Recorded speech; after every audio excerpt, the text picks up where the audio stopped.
श्री शिवाय नमस्तुभ्यम। हम सबको पता है कि आज है 14 अक्टूबर यानी कि सोमवती एकादशी का बहुत ही विशेष सा दिन और बहुत सारे लोग इस एकादशी को पांपाकुशा एकादशी के नाम से भी जानते हैं। आज रात में आपको सोने से पहले एक हल्दी का दीपक अपने घर पे चुपचाप जलाना है, जिससे आप भगवान विष्णु को, भगवान हरि को खुश कर सकते हैं और ये साल की सबसे बड़ी एकादशी मानी जाती है। तो आप सभी लोगों को अपनी फैमिली के लिए, अपने परिवार के लिए इस उपाय को ज़रूर करना, ठीक है ना। बहुत ही छोटा सा और बहुत ही आसान सा उपाय है, तो समझने की कोशिश करिएगा। जैसा कि मैंने स्क्रीन पे लिख रखा है कि आपको हल्दी का दीपक जलाना, ठीक है ना। तो उसके लिए आपको लेना होगा इस तरीके से हल्दी। ध्यान रखिएगा, जो हल्दी लेना है वो खड़ी हल्दी नहीं लेना, आपको पिसी हुई हल्दी की ज़रूरत पड़ेगी, बहुत ही थोड़ी सी, ठीक है ना। हल्दी लेने के बाद में हमें ज़रूरत पड़ेगी एक दीपक की। अब आप चाहो तो अपने घर में आटे का दिया ले सकते हो, आप चाहो तो घर में कोई भी नया दीपक हो या फिर कोई पुराना दिया हो मिट्टी का, उसका भी इस्तेमाल कर सकते हैं ना। मैंने आपको बताया स्टार्टिंग में ही कि हम किसे खुश कर रहे हैं, भगवान हरि को, है ना। और भगवान हरि कौन है, हम लोग के देवता हैं। और देवता को हमेशा कौन सी बत्ती लगती है, गोल बत्ती का दिया लगाया जाता है, ठीक है ना। थोड़ा सा क्रम समझेंगे, नियम समझेंगे। आपको इस दीपक के अंदर क्या डालना है, आपको घी डालना है ना। घी के अलावा आपको इस दीपक के अंदर कुछ भी नहीं डालना। गोल बत्ती का दिया लेना और लेने के बाद में आपके घर में चाहे तो तुलसी माता का कोई पौधा हो या फिर भगवान विष्णु को कोई भी फोटो हो, मूर्ति हो, प्रतिमा हो, इन दोनों जगहों में से किसी भी एक स्थान पे आपको जाना, ठीक है ना।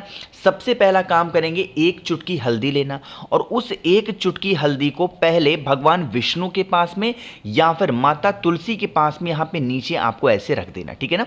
बस एक चुटकी हल्दी रखना। ध्यान रखिएगा, जब आप हल्दी रखेंगे इस हल्दी के ऊपर थोड़ा सा गंगा जल गिराना, ठीक है ना। और अपने हाथों से आपको गंगा जल को ऐसे ऐसे करके पूरे फर्श पे ऐसे लीप देना है। और उसके बाद में आपके पास में जो दीपक है, चाहे मिट्टी का हो, आटे का हो, कौन सी बत्ती का, गोल बत्ती का ही दिया, भगवान हरि का स्मरण करते हुए ओम नमो भगवते वासुदेवाय, फिर से बोल रहा हूं, एक बार नोट करिएगा, ओम नमो भगवते वासुदेवाय का स्मरण करते हुए इस दीपक को जलाना, ठीक है ना। दीपक जलाने के साथ में आपको इस दीपक के अंदर क्या डालोगे, आपको डाल देना होगा एक कमल गट्टा। कमल गट्टा क्यों डालोगे, एकादशी के दिन जलते हुए दीपक में अगर आप कमल गट्टा डाल देते हैं तो हमारे घर में कभी धन की कमी नहीं हो सकती, हमेशा माँ लक्ष्मी का वास बना रहेगा। और अगर माँ लक्ष्मी का वास जिस घर में है वहां भगवान हरि की कृपा अपने आप होती है ना। तो आप सभी को करना चाहिए आज के दिन इस उपाय को। बहुत ही आसान सा और बहुत ही छोटा सा ये उपाय था। आगे बढ़ते हैं अब इस वीडियो के हम लोग अपने दूसरे उपाय की तरफ, जो कि आपको करना है फूल के साथ पे ना। देखो अब कहोगे भैया हम ये वीडियो रात में देख रहे हैं, अब आप दिखा रहे हो सफ़ेद फूल, हमारे घर के आसपास कहीं सफ़ेद फूल नहीं है। कोई सा भी पुष्प आपके घर के आसपास मिल जाए, ठीक है ना, चाहे लाल हो, पीला हो, है ना, सफ़ेद हो, कोई सा भी फूल हो, कोई भी एक पुष्प ले लेना, ठीक है ना। अब सबसे पहले तो इसके फायदे समझ लो। अगर मान लेते हैं कि आपके घर का कोई भी इंसान है जिसको रोग खत्म ही नहीं हो पा रहा, वो इंसान बहुत दिनों से बीमार पड़ा है, उसकी बीमारी नहीं खत्म हो पा रही है, तो आपको लेना होगा कोई भी एक पुष्प, ठीक है ना। फूल लेना, फूल लेने के साथ में आपको लेना है एक तांबे का लोटा और उसके अंदर जल भरिएगा। ध्यान रखिएगा एकादशी का यह उपाय है, तो जल के अंदर बीमारी को दूर करने के लिए हमें मूंग के दाने का इस्तेमाल जरूर करना चाहिए। क्या डालोगे, मूंग के दाने डालेंगे। कितने दाने, आपको 31 दाने, 31 दाने आपको मूंग के डाल देने हैं। इस कलश को उठाना, जो भी व्यक्ति घर में आपके बीमार पड़ा है, बहुत दिनों से मेडिसिन खाता है, दवा खाता है, उसके हाथों से एक बार इस कलश को स्पर्श कराना, टच कराना, ठीक है ना। और टच कराने के बाद में आप इस पूरे कलश को उठाना और पहुंच जाना सीधा महादेव के शिवलिंग के पास में, ठीक है ना। थोड़ा सा नियम समझेंगे, तरीका समझेंगे। मैंने आपको जो फूल दिखाया ना, ध्यान रखिएगा, अगर आपने कोई भी फूल लिया है ना और उस फूल को आपने कलश के अंदर डाल दिया, तो उस उपाय का जो महत्व होता है, जो मतलब होता है, वो खत्म हो जाता। तो कभी भी लोटे के अंदर आप फूल डाल करके महादेव को जल समर्पित नहीं करना चाहिए, इसका हमें दोष लगता है। तो जो फूल था वो कलश में ना रख करके महादेव के शिवलिंग के ठीक ऊपर रखना है। किसका स्मरण करोगे? कुंदकेश्वर महादेव का ध्यान करते हुए फूल को रखेंगे और जो आपके पास में एक तांबे का लोटा है जिसके अंदर आपने क्या भर रखा है, आपने उसके अंदर मूंग के दाने डाले हैं, उस व्यक्ति का स्मरण करते हुए कुंदकेश्वर महादेव के नाम से आपको उसे समर्पित कर देना है। यकीन मान लीजिए अगर इस उपाय को आपने इस एकादशी पे करके देख लिया तो आपके घर के कोई भी ऐसे इंसान नहीं होंगे जो बीमार पड़े, सभी की बीमारियां धीरे धीरे करके खत्म जरूर हो जाएंगी। ठीक है ना। चलो आगे बढ़ते हैं। अब इस वीडियो के हम लोग अपने तीसरे उपाय की तरफ, जो कि आज आपको जरूर करना होगा। एक छोटी सी बात आपको यहां पे समझा दूं तीसरे उपाय को बताने से पहले, कि आप सभी के लिए जो ऑफर है वो सिर्फ और सिर्फ आज रात 12 बजे तक है। इस चीज का ध्यान रखिएगा। वो ऑफर कौन सा है, सिर्फ 5 सेकंड में आपको रिमाइंड करा दूं।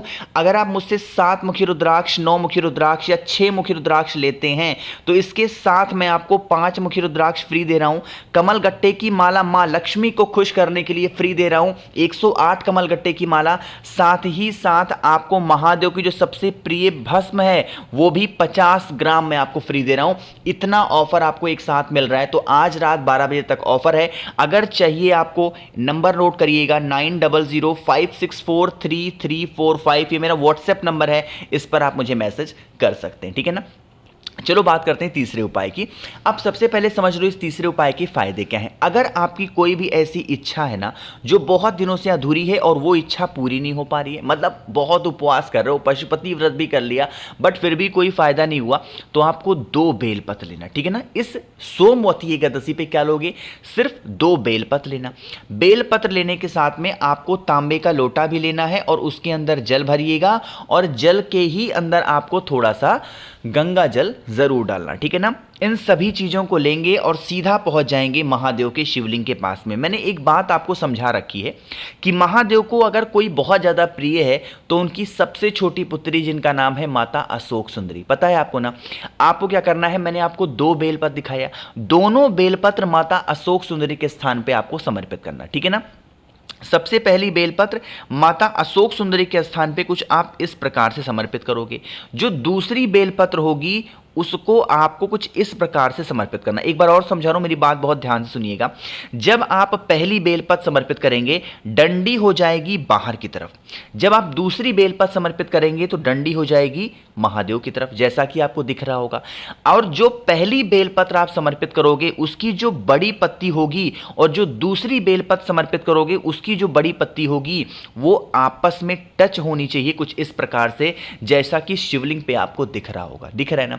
इसी तरीके से समर्पित करेंगे और उसके बाद में आपके पास में होगा 1 लोटा जल, उसे पहले माता अशोक सुंदरी के स्थान पे समर्पित करेंगे और जल की धार टूटनी नहीं चाहिए, बिल्कुल स्लो मोशन में धीरे धीरे धीरे धीरे यहां पे समर्पित करके, और यही जल महादेव के शिवलिंग के ऊपर अगर आप समर्पित कर देते हैं तो आपकी जो मनोकामना होगी, जो विशेष होंगी, वो शिव शंभु भोलेनाथ पूरी जरूर करेंगे। ठीक है ना। तो भूलिएगा नहीं, हर इंसान को आज इस उपाय को जरूर करना है। आगे बढ़ते इस वीडियो के हम लोग सबसे आखिरी और सबसे प्यारे से उपाय की, जो कि आप चाहो तो किसी भी एक पत्ते से कर सकते हो। यहां दिख भले रहा है पान का पत्ता, बट अगर आपके पास में पान का पत्ता नहीं है तो बिल्कुल परेशान ना हो। आपके घर में जो भी पत्ता हो, किसी भी वृक्ष का कोई भी एक पत्ता मिल जाए, उस पत्ते को लेना। ठीक है ना। यह उपाय किसके लिए है, अगर आप पे घर में धन संपदा नहीं आती, मां लक्ष्मी का वास नहीं है, कर्जे में डूबे जा रहे हो, तो आप इस उपाय को करेंगे। इसके लिए हमें 2 चीजों की जरूरत पड़ेगी। सबसे पहले तो मैंने पत्ता आपको दिखाई दिया। ठीक है ना। जो भी पत्ता आपने लिया है, पान का मिल जाए तो बहुत अच्छी बात है, वरना कोई सा भी पत्ता ले लो। उस पान के पत्ते के ऊपर या फिर उस किसी भी एक पत्ते के ऊपर ये जो मैं कलर कर रहा हूं, ये क्या है, ये है शहद। आपको उस पत्ते के ऊपर इस प्रकार से शहद गिराना होगा और इसी शहद के ऊपर एक कमल गट्टा रखेंगे। कमल गट्टा मुझे पूरी उम्मीद है सभी को आसानी से मिल जाती होगी। अगर कमल गट्टा भी आपको नहीं मिलता महादेव को समर्पित करने के लिए, तो आप मुझे मैसेज कर दीजिएगा 9005643345, मेरा व्हाट्सएप नंबर है, मैं आपको कमल गट्टा भी भेज दूंगा। ठीक है ना। तो आपको ऐसे करना, उसके बाद में इस पत्ते को उठाना, तांबे के लोटे में जल भरना और सीधा पहुंचना महादेव के शिवलिंग के पास में। सबसे पहला काम वही करना है, जो भी पत्ता आपने लिया है कमल गट्टे के साथ में महादेव के शिवलिंग के ऊपर कुंदकेश्वर महादेव के नाम से समर्पित करके, और फिर 1 लोटा शुद्ध जल तांबे के लोटे से श्री शिवाय नमस्तुभ्यम का जप करके जो भी व्यक्ति समर्पित करता है उनके घर में कभी पैसों की कमी नहीं हो सकती, हमेशा मां लक्ष्मी का वास घर में बना होता है। तो मैंने कोशिश की आप सभी को सोमवती एकादशी के स्पेशल से उपाय को समझाने की। तो वीडियो पसंद आई हो तो लाइक करिएगा। कुछ पूछना है, नहीं समझ में आया, नीचे कमेंट सेक्शन में पूछें। कुछ मंगाना है तो नंबर मैंने आपको दे ही दिया, मुझे मैसेज कर सकते हैं। आज रात 12 बजे तक ही सिर्फ ऑफर है, तो भूलिएगा नहीं, सभी को मैसेज करना है। और हाँ, चैनल को जरूर सब्सक्राइब करेंगे जिसने अभी तक नहीं किया। श्री शिवाय नमस्तुभ्यम।